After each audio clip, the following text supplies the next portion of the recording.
Content creator ka, araw-araw nagbibigay ng value, pero may tanong na minsan nahihiya kang itanong. Hanggang kailan ako magbibigay ng libre? At kailan ako dapat maningil? Kasi kung puro libre, mapapagod ka. Pero kung puro bayad agad, baka wala ka ring audience. Ngayon, pag-usapan natin ang balance ng free content at paid value. Number 1, bakit kailangan ang free content? Ang free content, ang marketing mo. Ito ang paraan para makilala ka. Ito ang paraan para magtiwala ang tao. Walang bibili sa'yo kung hindi ka muna nila makitang may value. Ang free content, nagbibuild ng credibility, nagpapakita ng expertise, nagpapalawak ng reach. Pero tandaan mo, ang free content, hindi ibig sabihin libre ka. Strategy ito, hindi charity. Number 2, ang danger ng puro libre. Maraming creators ang napagkakamalang available anytime. Kapag nasanay ang audience na lahat libre, mahihirapan kang mag-offer ng paid product. May mindset ang tao na, bakit ako magbabayad? Dati libre lang yan ah. Kapag wala kang boundary, mauubos ka. Time mo, energy mo, creativity mo. At kapag ubos ka, paano ka kikita? Number 3, ano ang dapat libre? Libre dapat ang awareness content, basic education, general tips, inspiration at motivation. Ito ang pang-akit mo, parang tikim, parang sampol.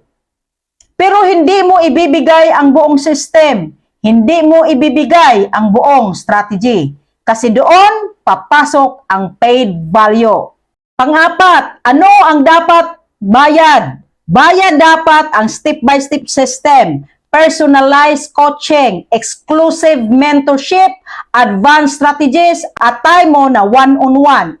Kung gusto ng tao ng shortcut sa learning curve, kailangan nilang mag-invest. Hindi masama maningil, masama ang walang value. Pero kung may value ka, karapatan mong bayaran. Pang-5, value positioning mindset. Ang problema ng iba, nahihiya silang mag-charge.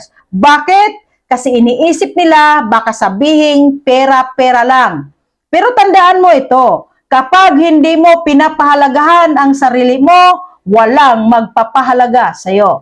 Kung gumugol ka ng taon para matutunan ang skill mo, bakit libre? Hindi mo binibinta ang content, binibinta mo ang experience, binibinta mo ang resulta. Number 6, the right balance. Ganito ang tamang formula. Free content builds trust. Paid value builds income. Ang free content mo dapat enough para makatulong. Ang paid offer mo dapat deep enough para mag-transform. Kapag tama ang balance, hindi ka mukhang sakim. Mukha kang professional.